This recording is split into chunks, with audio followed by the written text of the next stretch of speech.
প্রিয় দর্শক, আজকে শুনুন মমতা ব্যানার্জি লাইভ। তিনি কি বললেন, 21শে জুলাই তিনি কি করতে চলেছেন, তিনি শহীদ স্মরণের জন্য কি করবেন, তার আদর্শ কি, সেটা নিয়ে আজকে তিনি বলবেন। শুনতে থাকবেন দর্শক, শুনতে থাকবেন। আর আমাকে অনুরোধ আপনারা যাই ভাবুন, রইল একেবারে ভিডিওটা শেষ পর্যন্ত আমার দেখবেন। এজ নিয়ে আপনাদের চিন্তা করতে হবে না। মানুষের এজ তৈরি করে মানুষের মন, মানুষের দেহ, মানুষের মানসিক শক্তি। আপনাদের প্রধানমন্ত্রীর বয়স কত আমি কখনো জিজ্ঞেস করেছি? কেউ কখনো বয়স জিজ্ঞেস করে না। এটা কিছু লোকের দুঃস্বপ্ন আর দুর্যোগ আর দুর্ভোগ, যারা ভয় পায়। আর আপনারা তো জানেন, আমার একান্তে বইতে অনেকদিন আগেই লেখা আছে যে আমরা জন্মেছিলাম হাসপাতালে নয়, বাড়িতে। তাই আমাদের ডেট অফ বার্থ আমার দাদার সাথে ইভেন সার্টিফিকেট অনুযায়ী 6 মাসের ডিফারেন্স আছে। তার মানে বুঝতেই পারছেন, এটা পিতামাতারা দিয়ে থাকে। এমন তাতে যেমন লোকসানও আছে, তাতে লাভও আছে। প্রকাশ করে না বলুন তো। সেটা হয়েছিল বলে আমি যাদবপুরে প্রথম দাঁড়াতে পেরেছি। যশস্বী তার মানে তখন মুখ্যমন্ত্রী আমার দাঁড়ানোর বয়সও সুরেন্দ্র ছিল না। আমি কৃতজ্ঞ আমার পিতামাতার কাছে। এরকম অনেকেরই আছে। অটলজিও আমাকে একসময় বলেছিলেন, আরো অনেকে আছে, আমি তাদের নাম বলতে চাইছি না। আজকে তিনি মারা গেছেন বলে বলছি। কাজে আপনাদের আমি একটা কথা বলি, বয়স দেখিয়ে মানুষকে অসম্মান করার চেষ্টা করবেন না। আনফর্চুনেটলি অনেকে ছোট বয়সেও মারা যায়। আমরা কেউ চাই না, আমরা চাই পুষ্প মতো, ফুলের মতো তারা বেঁচে থাকুক। আজকে যারা বলছেন তাদের কি গ্যারেন্টি? লাইফের কোনো গ্যারেন্টি আছে কি? মানুষ জন্মালে মরতে হবে একদিন না একদিন। আপনারা তো ইলেকশনের রেজাল্ট বেরোবার দিন আমার বাড়ির সামনে দাঁড়িয়ে মিছিল করে বিজেপি পার্টি লুম্পেনরা বলেছিলেন হার্ট অ্যাটাক হয়ে মারা যাক। আরে তোমাদের শেষ না দেখা পর্যন্ত আমি আছি, আমি ছিলাম। মানুষের ভালোবাসায় থাকবো এবং কর্মীদের ভালোবাসায় থাকবো, আর লড়বো, গড়বো, বাঁচবো। মানুষের পরিবারের জন্য লড়াই করব, কর্মীদের জন্য লড়াই করব। আর আমার যা কর্মীরা আছে এনাফ, এবং অনেক নতুন ছেলেমেয়েরাও জয়েন করছেন, আমি তাদের আহ্বান জানাবো। পুরনোরা যারা চলে গেছেন তারাও ফিরে আসুন। আর একটা কথা বলি, 21শে জুলাই আমরা অপেক্ষা করছিলাম। যারা বেঈমান, আমরা কবেই জানিয়েছি পুলিশকে, 14ই জুন সম্ভবত।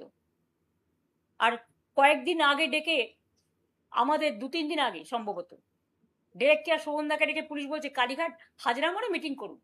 যেন মনে হচ্ছে এটা লোকাল প্রোগ্রাম, স্ট্রিট কর্নার করবো। ভাবলেন কি করে?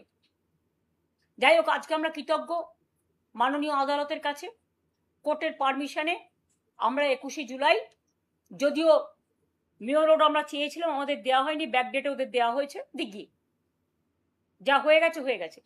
কিন্তু আমাদের প্রোগ্রামের পারমিশন মাননীয় আদালত যেটা দিয়েছেন, আমরা রেসপেক্ট জানিয়ে বলছি, বিড়লা প্ল্যানেটারিয়ামের সামনে, আপনারা সবাই জানেন বিড়লা প্ল্যানেটারিয়ামের যে মোড়টা আছে সেইখানে আমাদের প্রোগ্রাম হবে। বেলা 11টা থেকে এসে আপনারা সবাই জমায়েত হবেন। আমার ছবির দরকার নেই, কারো ছবির দরকার নেই। তৃণমূলের সিম্বলটা দেবেন আর বিড়লা প্ল্যানেটেরিয়াম চলো বা কলকাতা চলো স্লোগানটা রাখবেন। আর জায়গাটা হচ্ছে বিড়লা প্ল্যানেটেরিয়াম। আমাদের ভুল করে অন্য জায়গায় যাবেন না। পুলিশ যদি অন্য জায়গায় ঢুকিয়েও দেয়, বাঁধ ভেঙে চলে আসবেন। এবং যে মানুষরা প্রতি বছর 21শে জুলাই শহীদ তর্পণ করেন, তাদের কাছে আমার হাত জোর করে আবেদন থাকবে, ওই দিনটা আপনারা আসবেন। ওই দিন আমরা 21শে জুলাই সহ সমস্ত শহীদদের আমরা স্মরণ করি। 40 বছর ধরে এই প্রোগ্রাম আমরা করে আসছি, এবং আমি একা থাকলেও প্রোগ্রাম করতাম। আমি আজকে একা নই, আমাদের সাথে লক্ষ লক্ষ মানুষ আছে, আমাদের সাথে কোটি কোটি মানুষ আছে, মানুষের ভালোবাসা আছে, মানুষের পরিবার আছে, আমার সহকর্মীরা আছে, আমার কর্মীরা আছে। আর মনে রাখবেন, একজন চলে গেল বলে আর একজনকে অবিশ্বাস করার কোনো কারণ নেই। যারা ছিল তারা থাকবে।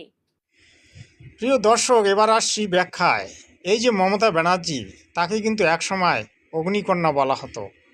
তিনি বিজেপি সরকারের আমলে, অর্থাৎ যখন অটল বিহারী বাজপেয়ী ছিল, তখন তিনি কিন্তু রেলমন্ত্রী হয়েছিলেন। তিনি বহুবার সেন্ট্রাল মন্ত্রী হয়েছিলেন, এমপি হয়েছিলেন। তার রাজনীতি এবং তার কেরিয়ার দেখলে সারা জীবন তিনি রাজনীতিই করলেন। কিন্তু এই অগ্নিকন্যা এবার কেন ছাইকন্যায় পরিণত হলেন? অভিষেকের মোহে পড়ে, ভাইপোর মোহে পড়ে তিনি কিন্তু একেবারে ছাইকন্যায় পরিণত হলেন। মানুষ তাকে ভালোবেসে ভোট দিয়েছে, মানুষ তাকে ভালোবেসে মুখ্যমন্ত্রী বানিয়েছে, কিন্তু সেই মর্যাদা সে রাখতে পারেনি, যার কারণে মানুষ তাকে আজ ত্যাগ করছে। তৃণমূল দলটা ভেঙে দুটি টুকরো হলো, একটা ঋতুভূত তৃণমূল আর একটা হচ্ছে কালীঘাট তৃণমূল। কালীঘাট তৃণমূলে আছেন এই মমতা ব্যানার্জি এবং অভিষেক ব্যানার্জি। আসলে দেখুন, যারা মানুষের জন্য কিছু করতে চায় তারা অনেক সময় কিছু করতে পারে না। মানুষের জন্য কিছু করতে গেলে সৎ সাহস, সততার প্রয়োজন, কিন্তু এই মমতা ব্যানার্জি সততা ভুলে গিয়ে দুর্নীতির সঙ্গে আপোষ করেছেন, বেঈমানদের সঙ্গে হাত মিলিয়েছেন। যারা গুন্ডাগিরি করে, যারা দিনের বেলায় চুরি ডাকাতি করে, তাদেরকে দলে টেনে এনে তিনি তাদের দ্বারা অনেক বদমাশি কাজ করিয়েছেন, তাদেরকে দলের রাজা বানিয়েছেন। কিন্তু সাধারণ মানুষ সেগুলো পছন্দ করে না। আর এরা মনে করে দল একমাত্র চালায় ওই গুন্ডা বদমাশরাই, যারা সমাজের মধ্যে মানুষের মধ্যে দাবড়া হাবড়ি করতে পারে, তারাই মনে হয় যে এই দল পরিচালনা করবে। কিন্তু একটা সময় এমন এসে যায় যেখানে সাধারণ মানুষরাই একমাত্র ক্ষমতা, একমাত্র সংগঠন, একমাত্র তারাই দলকে রক্ষা করতে পারে। সাধারণ মানুষ তো কোনো দাঙ্গা হাঙ্গামা পছন্দ করে না, চুরি ডাকাতি পছন্দ করে না, দুর্নীতি পছন্দ করে না। কিন্তু মমতা ব্যানার্জির আমলে গরু চোর, ছাগল চোর, ভেড়া চোর, মহিষ চোর, শিক্ষা চোর, যা যাবতীয় চোর সবগুলো কিন্তু আমরা দেখতে পেলাম। যার কারণে চোরের দল থেকে সকলেই বেরিয়ে আসলো। দুঃখের সঙ্গে বলতে হয়, আমি প্রায় 20 বছর তৃণমূল কংগ্রেস করেছি, কিন্তু দুর্নীতি দেখে এই যে ইলেকশনটা হয়ে গেল তখনই আমি কিন্তু ছেড়ে দিয়েছি। প্রকাশ্যে আমি আমার চ্যানেলে বলেছি যে সকলেই বিজেপিতে আসুন, বিজেপিকে ভোট দিন এবং বিজেপি করতে হবে। অনেকে আমার কথা শুনেছেন, অনেকে বিরোধিতাও করেছেন, কিন্তু বিজেপি জিতে গেল, তার জন্য ধন্যবাদ। এবং যারা বিজেপিকে সাপোর্ট করেছেন তাদেরকে ধন্যবাদ। তিনি শহীদ স্মরণে আসবেন, শহীদ স্মরণ করবেন, এটা ঠিক আছে, কিন্তু শহীদের নামে ওই বেশহীদদেরকে ডেকে তিনি যে কাজগুলি করবেন এগুলি একেবারে অমান্য। কারণ আমাদের নজরে মমতা ব্যানার্জি বর্তমানে ছাইকন্যা। যে দুর্নীতির সঙ্গে আপোষ করে সে কখনো অগ্নিকন্যা হতে পারে না। তার দলে আছে স্রেফ গুন্ডা, বদমাশ, চোর, ঢুড্ডা, এই সমস্ত লোক। এই সমস্ত লোক আপনি পাবেন, সবথেকে বেশি মুসলমানদের পাবেন, যারা দিনের বেলায় মানুষকে কাটতে পারে, খুন করতে পারে, বলাৎকার করতে পারে, এই সমস্ত লোককে কিন্তু খুব পাবেন। তো সাধারণ মানুষের নজরে কিন্তু এই লোকগুলো খুব খারাপ। মানুষ যখন সুযোগ পেল ভোট দেওয়ার, মানুষ একেবারে বিজেপিকে ঠেসে ভোট দিল। এবারে তো একেবারে 70%, 70 থেকে 80% বিজেপি ভোট পাবে। এটা মমতা ব্যানার্জি তুমি জেনে রাখো। ধন্যবাদ।